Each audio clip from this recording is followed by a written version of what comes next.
In this short overview of radiculopathy, we'll be defining the condition, discussing common clinical presentations, thinking about differential diagnoses and investigations, and looking at both conservative and surgical management options. Radiculopathy is damage from any cause that occurs at or near the nerve root after it leaves the spinal cord. The name comes from the Latin radicula, which means little root. Incidentally, it's the same Latin root word, no pun intended, that gives us the English word radish. Radiculopathy is the commonest condition you'll encounter in a neurosurgical outpatient clinic. 2/3 of people are likely to experience symptoms of radiculopathy at some point in their life. Any pathological process that compresses or inflames the nerve as it leaves the spinal cord can cause a radiculopathy. Degenerative disc disease is the most common cause, representing about 90% of cases, and cervical and lumbosacral radiculopathies are much more common than thoracic. In order to understand why this is, we need to understand the structure of the cervical and lumbar intervertebral discs. The anterior of these discs is thicker than their posterior, and this wedge shape is what creates cervical and lumbar lordosis.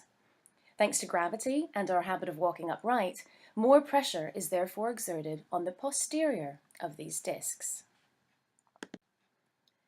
As we age and our discs degenerate and become dehydrated, which begins in our 20s or so, the posterior portion of the annulus fibrosus is the area most likely to degrade with wear and tear. This can allow the nucleus pulposus to herniate posteriorly or laterally, with the potential to compress the nerve root. Common sites of disc herniation are C6-C7, L4-L5, and L5-S1. Thoracic radiculopathy is less common, and when it does occur, it's frequently associated with diabetes.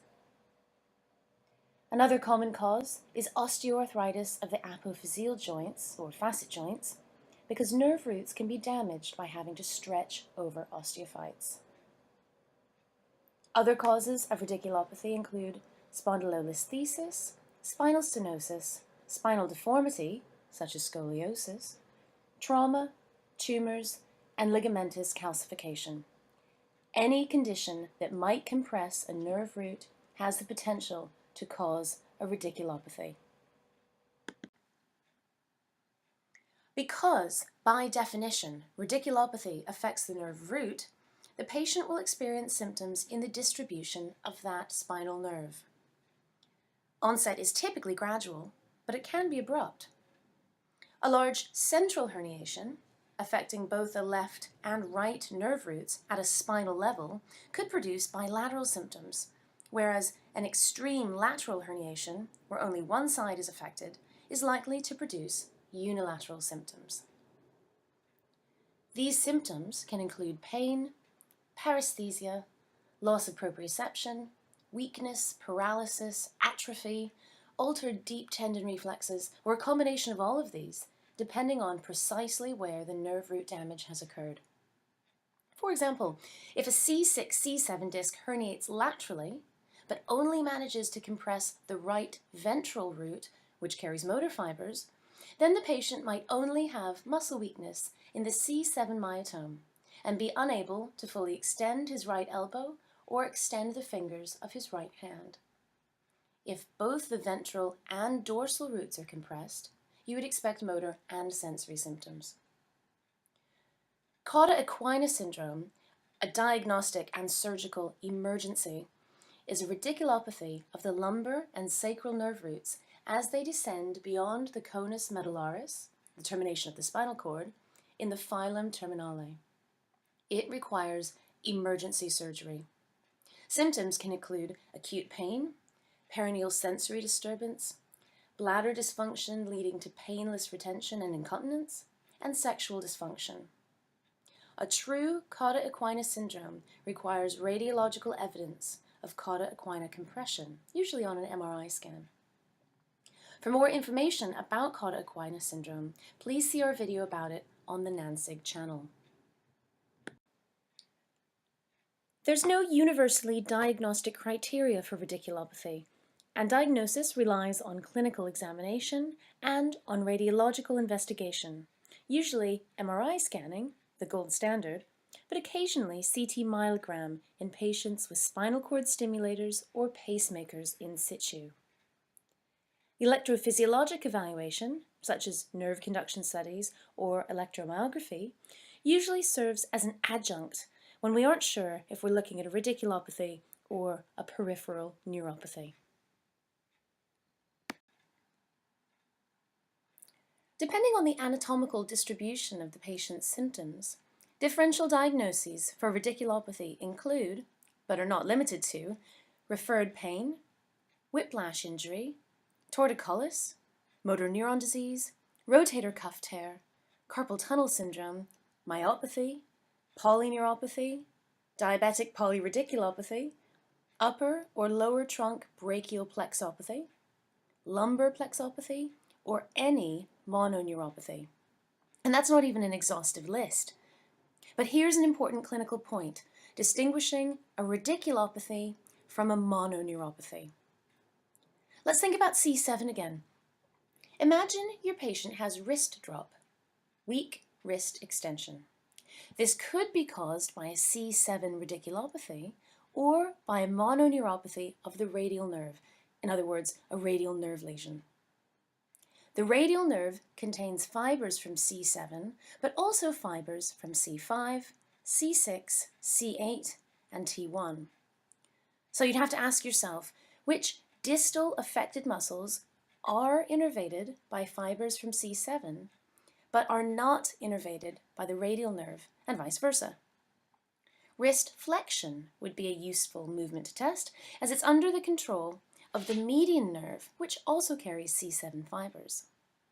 If wrist flexion is also weak in your patient with wrist drop, a radiculopathy is likely, because you've demonstrated weakness in muscle groups which are supplied by radial and median nerves, both of which carry C7 fibers.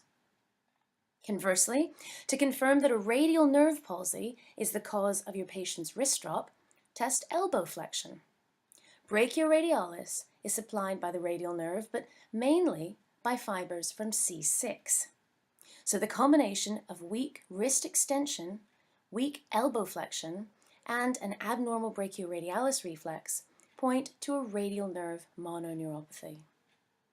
If you're comfortable with the basic geography of dermatomes and myotomes, you know which spinal nerves contribute to named peripheral nerves, and you know which nerve roots control reflexes, then you stand a good chance of differentiating radiculopathy from mononeuropathy. Although it isn't useful as a screening test, Sperling's test is fairly specific for diagnosing cervical radiculopathy following abnormal electromyography. The examiner turns the patient's head towards the affected side, then extends the neck and applies downward pressure to the top of the head. In a positive test, neck pain radiates to the corresponding ipsilateral dermatome. NANSIG sign is a similarly specific test for lumbosacral radiculopathy, also called sciatica. With the patient supine, raise one straightened leg until pain is felt in the buttock, thigh, and calf. Then record the angle at which the pain occurs. Normal is 80 to 90 degrees. NANSIG's test is positive if the patient's leg can only be lifted to 45 degrees or less before pain occurs. Dorsiflexion of the foot increases the sensitivity of the test. In roughly 75 to 90% of cases, radiculopathy is self-limiting. Conservative management can include immobilization, anti-inflammatory medication, physical therapy, cervical traction, and epidural steroid injections. Patients who remain symptomatic or have a significant functional deficit may be candidates for surgery, the goal of which is the removal of tissue, such as disc fragments and/or osteophytes, those bony overgrowths, in order to create more space for the nerves to exit the spinal canal. Within the cervical spine, the commonest operation performed in the UK is anterior cervical discectomy and fusion, commonly abbreviated to ACDF. The procedure aims to decompress the spinal cord and nerve roots.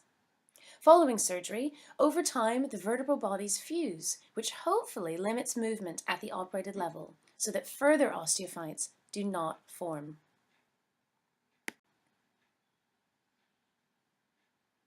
An alternative approach in the cervical spine is a posterior decompression, such as a foraminotomy, a laminectomy, or laminotomy.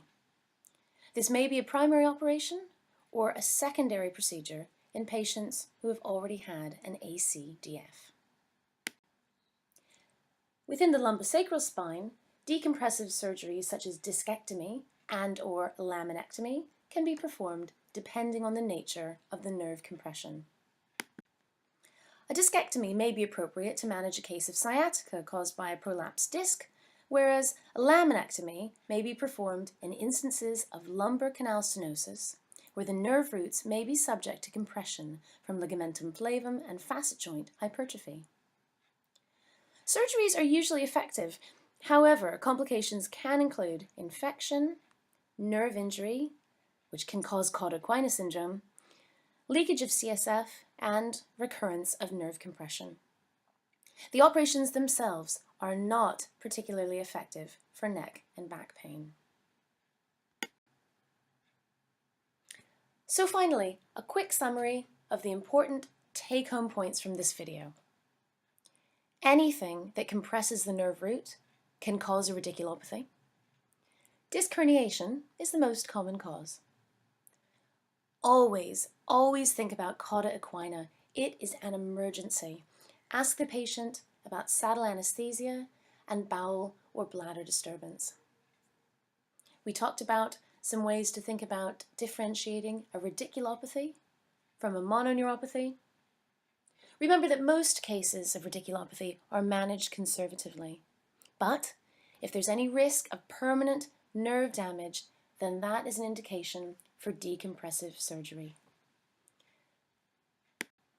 Thank you very much for watching this video, and I hope you enjoy the other videos on our channel.